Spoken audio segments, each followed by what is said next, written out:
Hi, AMARE SALUTEM here. In today's video, we're going to talk about a productivity technique that's useful not only for college students, but also for people in their careers, caregivers, just about anyone can benefit. Make sure you watch till the end.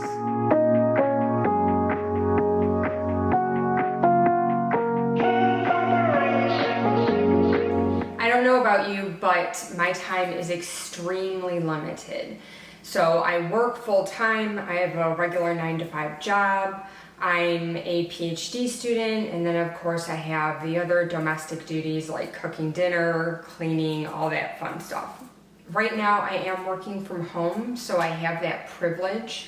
I'm actually saving about 2 hours a day not having to commute, so this is a terrible situation for sure, COVID, but I do have a couple more hours at least to breathe. The technique I want to share with you, as I said before, can be used for anyone. So I use this as a student, I use it in my career, and then I also use it when I'm cooking and cleaning. So it really does work for a wide variety of things. This technique is called the Pomodoro technique, and it was invented by a graduate student, Francisco Cirillo, and since then it's been used by millions of people across the world for time management purposes.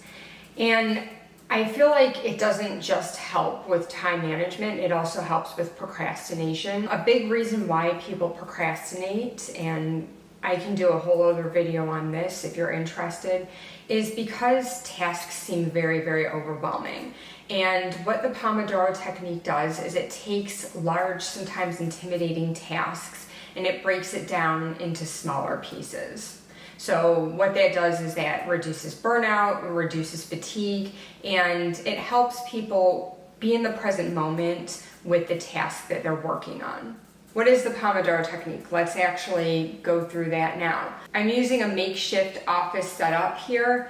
My office is currently taken over by a kitten we found in our garage a few months ago, so I'm temporarily displaced. But I think this will work. Hopefully the board will not fall off of this ledge. I've found some things that work and some things that don't work, so I've added a couple of extra steps to it. Number one, you're going to set a goal. Okay, you want your goal to be pretty specific. The second thing is you're going to work on the goal. The time traditionally for the Pomodoro technique is 25 minutes.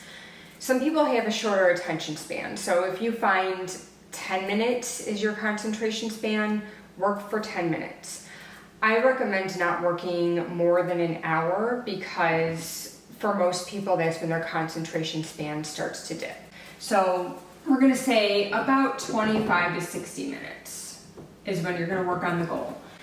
This is something that I added here. I found that many students feel distracted. And there we go, that's Netter. Let me just take him away.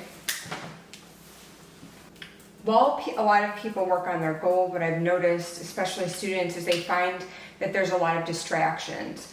Or in clients who are really stressed out, their mind starts wandering and ruminating.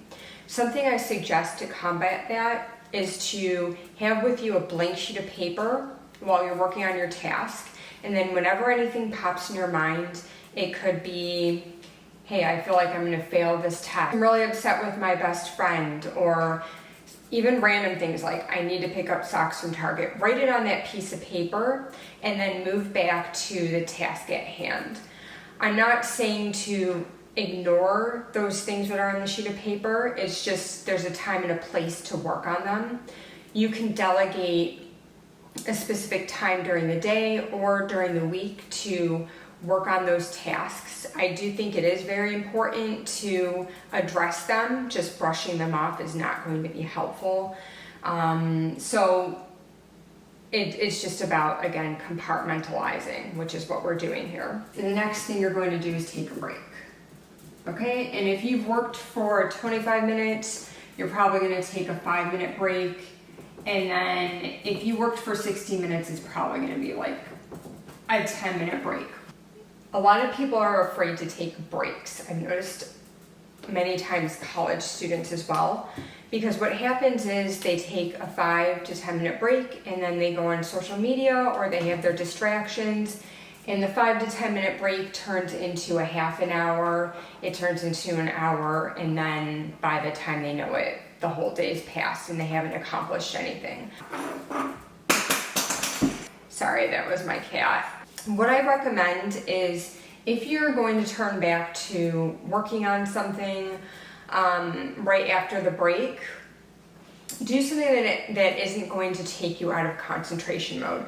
This break is just meant to hit that reset button on your concentration span so you can be more productive when you are working and have better focus too. Some things I recommend are coloring, maybe doing some squats, getting some water. You might do a quick meditation.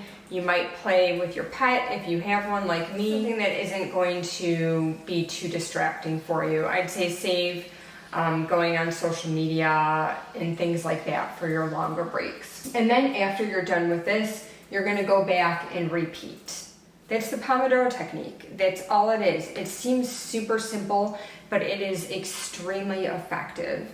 If you find that your cell phone is a big distraction, which it is for most of us, you might not want to put your timer on your phone. I have found a couple of great apps that work really well with the Pomodoro technique. The first one is Forest, and the reason why I like this is because it sort of gamifies productivity. You set your goal, you set your time, and then if you are productive for that whole time and you don't go on your phone, then your seed that you plant before you work on your goal will grow into a tree.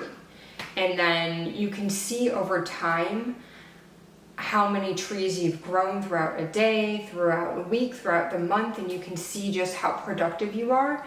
And another really cool feature is that you can obtain coins. There's some really cool looking trees. I haven't gotten to that level yet. Caveat about Forest is that it does cost a couple of dollars. There's a free app that works similar. It's called Flora. I think you have to use Facebook with it though. So if you don't have Facebook, that might be an issue. But Forest is something that I use on a continuous basis. That's all I got. It's the Pomodoro technique. Have you ever used this before?